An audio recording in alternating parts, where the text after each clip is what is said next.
Rated M for mature. A meandering journey to nowhere, pointless character arcs, and alienating every single hardcore fan on the planet. We're not talking about Lost, How I Met Your Mother, Roseanne, Dexter, or Seinfeld. This is Game of Thrones.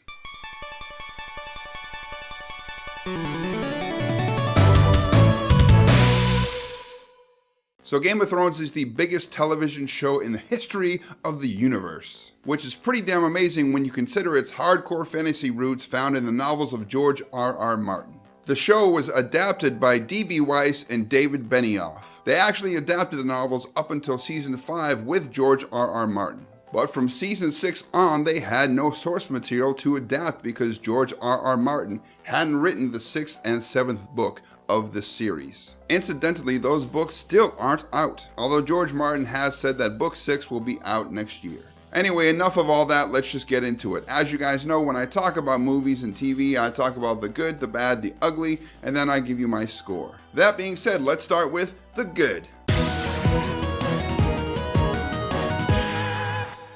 The acting in this show is and has remained the best acting on television. Every actor on this show more than pulled their weight, and they had a chance to shine during multiple episodes which focused on one particular character or another. They really did things right when they were shooting the show when it came to locations. During the 8 seasons, they shot everywhere on the world that you can think of. They were in Ireland, Croatia, Morocco, Malta, Spain, Bulgaria, Canada, America. And this, of course, allowed for amazingly beautiful scenes that were very immersive and didn't require a bunch of green screen garbage. The production design has always been and remains flawless. Every room, every location was designed down to the smallest detail, and everything feels really lived in. And I always loved the design work of the show, whether it was the weapons or the creatures, the White Walkers. There's so much thought and detail put into the designs. You can tell these artists really poured their heart into their work, and it comes across on screen. From start to finish, the show was just filled with lush details and an occasional coffee cup. And it's not just the creatures that are memorable. You have all these amazing characters that were created by George R.R. Martin brought to life on screen, and they're so memorable, and so many people grew to love all of these different characters, and they had such a wide and varied adventure. You know, they had different storylines, and yet they all tied together, and that's pretty awesome. And it wasn't just the heroes that were likable. A lot of the villains, the bad guys, were also pretty likable for one reason or another. I mean, if they didn't pull off the stuff that they pulled off, you wouldn't love to hate them so much. The music has always been an integral part of the show and complemented all of the performances, all of the actions that you would see on screen, and it really made the show that much more better. And that goes the same for the sound design. The sound design in the show was just so kick-ass.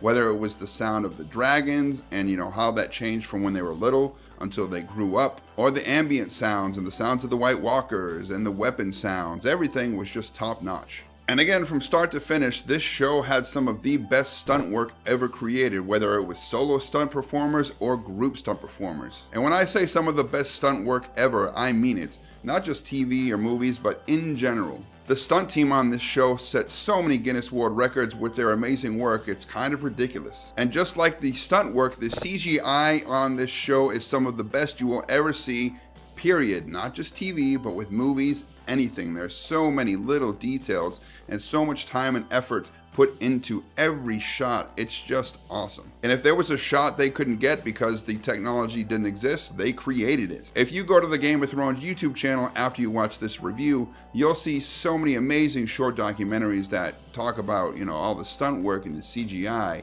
and the motion capture and the green screen and how they brought it all together. It's really, really impressive. And then of course you have the practical effects, the makeup effects, you know, whether it was the White Walkers and how scary they looked, or, you know, wounds and, you know, arms getting chopped off and all that kind of stuff. This is some of the best practical effects you're ever going to see. This show is right up there with The Walking Dead when it comes to practical gore effects. The cast and crew of this show cannot be commended enough. They put in nearly a decade of super detail-oriented hard work. And that's why fans loved this show so much. I mean, the characters and the acting and all that stuff is great, but if the world doesn't look convincing, if the effects don't look convincing, if the stunt work's not on par with the best of everything else, it wouldn't be as good. And it was as good as everything else, if not better. But I'm going to be honest, when it comes to Season 8, that's all the good that I had to say. So let's talk about the bad.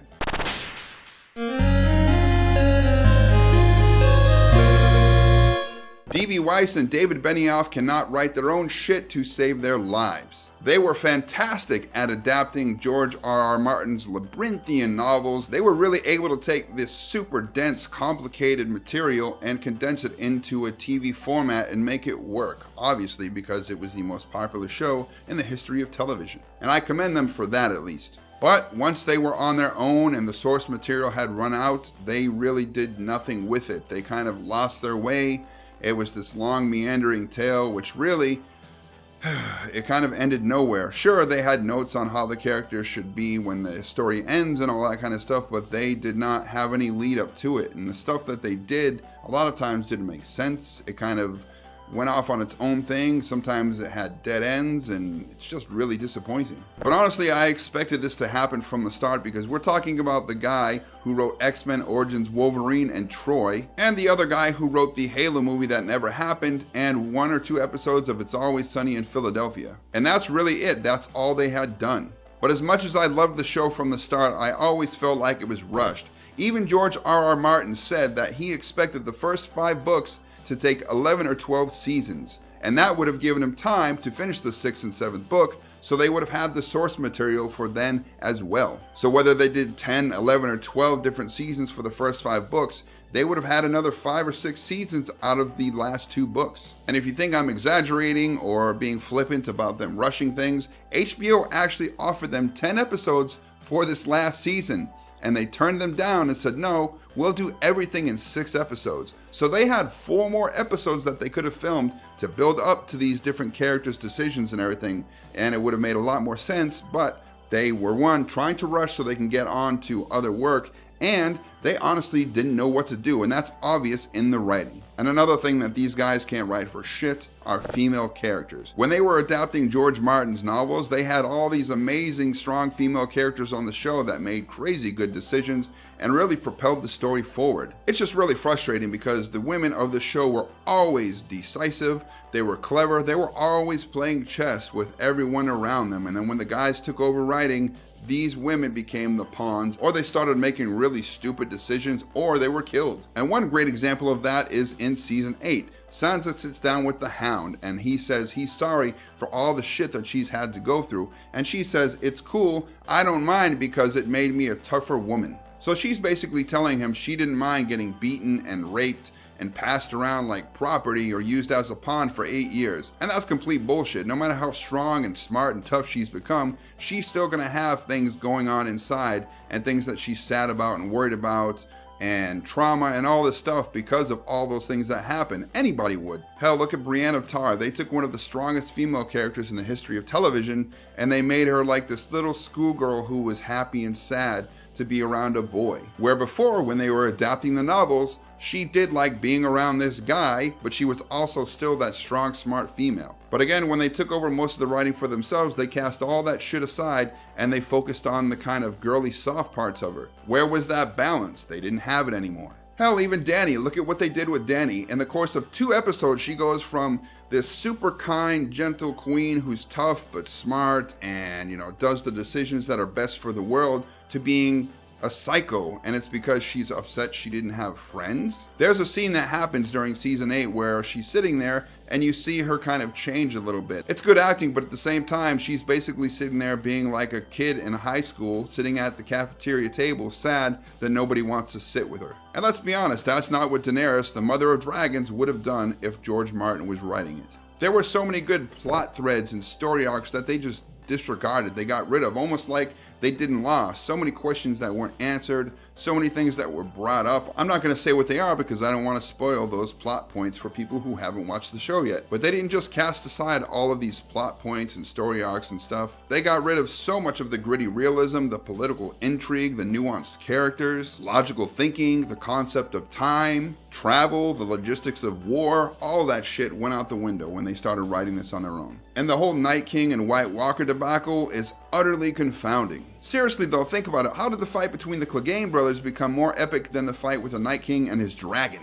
They took one of the best ongoing elements of the story, the whole driving force of the show, and drove it right into the ground, and it didn't mean anything. They took something that people looked forward to for 7 years and flushed it down the toilet with a bunch of dumbass decisions. It really makes no sense. But it's not just the White Walkers and the Night King. They took some of the best characters in the history of television and just threw them in the trash, just so that they can get things done quickly. The reason this show kicked so much ass and captivated millions and millions of people around the world is because it completely subverted all of the audience expectations, and they subverted your expectations in the very best way. Look at, the Mountain versus the Viper, Ned Stark, the Red Wedding, the Purple Wedding, and so much more. But then again, what were they doing with those events? They were adapting George Martin's writing, not writing the stuff on their own. When they started writing things on their own, and they say this, the Behind the Thrones, every single episode of this season had a behind the scenes episode on YouTube that coincided with it, and it came out right after the episode aired. And so many times in these documentaries, they talk about why they made the decisions that they made. These stupid, dumb ass fucking decisions that make no sense whatsoever. And they say it over and over. It was specifically to subvert the expectations of the audience. So the audience had come to look at things a certain way that made sense, even if they didn't like the way that it ended because it wasn't a happy ending or whatever. And they said, okay, the audience might expect this because this is what George Martin would have done. So we're going to go to left field and do something completely awful that doesn't make sense. And the audience is going to love it. They specifically said things like John's always been the hero, so he can't be the one who does this big badass thing. And then they said Dany forgot. She forgot about the Iron Fleet in Euron. Seriously, she forgot? Really? This woman who's been juggling so many things and been amazing at logistics and strategy and all this stuff all this time, she forgets about the Iron Fleet and Euron Greyjoy? Sure thing, guys. Every single assumption they made about their decisions and how they would affect the audience, how the audience would feel about the writing, was off the mark. It was completely incorrect. They didn't write the story for the story's sake. They did it for shock value. They did it to surprise people, but they surprised people in the worst way. Even George Martin said before that if you have planned all along to do this thing, you have to do that, whether the audience has figured it out or not. And of course, these guys didn't listen to him. They said, no, we've looked at the threads and the forums and stuff, and people have figured this out, and they've said this or that, so we can't do that. And that's not how it works. Of course, millions of people getting together on the web and talking about things, they're going to figure some shit out, but that doesn't mean you cast that aside and do something that the characters would never do. It's stupid. Again, David Benioff actually said in the Behind the Thrones documentary on YouTube that you have to avoid giving the audience what they want. Seriously, he said you have to avoid giving the audience what they want. Well, bravo, brother. Mission fucking accomplished. You gave no one who watches this show anything that they wanted. I don't know one single person who was happy with the way that this show ended or how you treated the characters. So mission accomplished. You gave the audience nothing that they wanted. You avoided every positive expectation completely. Honestly, I could sit here and talk about how they failed every character individually, just break it down character by character, but we'd be here for like an hour. But let's be honest, there's going to be a bunch of YouTubers who are going to do that for you for the next few months. They're going to talk about why the writing was genius and why this character arc should have gone this way, and all this other dumb shit to justify their fandom. I'm a hardcore fan of the show, or I should say I was. I love seasons 1 through 7. Okay, 6 and 7 were a little bit weak, but they still had some great stuff. But I'm not going to sit here and be some kind of a shill and talk about how great it was and how the writing was fantastic and it should have ended this way and all this kind of stuff. There's so many things that were convenient. You had plot armor. You had all this nonsensical dumb shit. There's no way that you can honestly justify it. So that's just some of the stuff that I thought was bad about Game of Thrones Season 8. Now, let's talk about the ugly.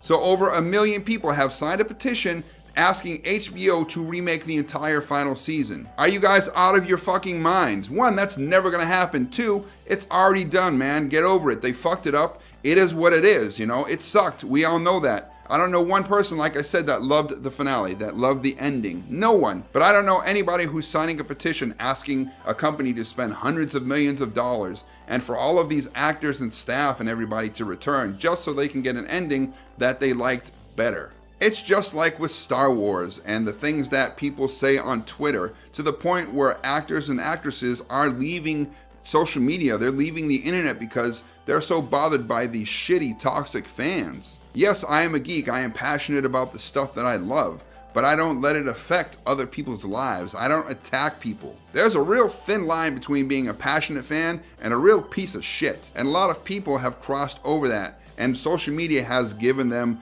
the platform to do so. Look, I understand a lot of these things that people are upset about, whether it be the final season of Game of Thrones or stuff that happened in Star Wars or Marvel or whatever. But how about instead of attacking actors and actresses and even the writers of Game of Thrones, I'm not going to sit there and fucking tweet out to them, you guys suck, you didn't know what you were doing, you ruined the show. Like, they got better shit to do and I have better shit to do. So instead of wasting all this time out of your day just to be a toxic asshole and attack people who don't deserve to be attacked, you know, signing these petitions and tweeting and messaging these people, how about you use the time that you're wasting to do that dumb shit and use it for stuff that matters, like, you know, better gun control, healthcare for everybody, student loans, saving the environment. If something sucks, it sucks. You know, you got to deal with it, get over it, move on to the next thing. There's always going to be another show, another movie, another game, you know, another actor or actress that does something that you'll enjoy. So stop fucking with people, be a better person, and move on, dude. Anyway, that's all I really have to say about Game of Thrones Season 8 and toxic fans and all this other stuff that I talked about. So all that being said, what is my score for Game of Thrones Season 8? Drumroll, please.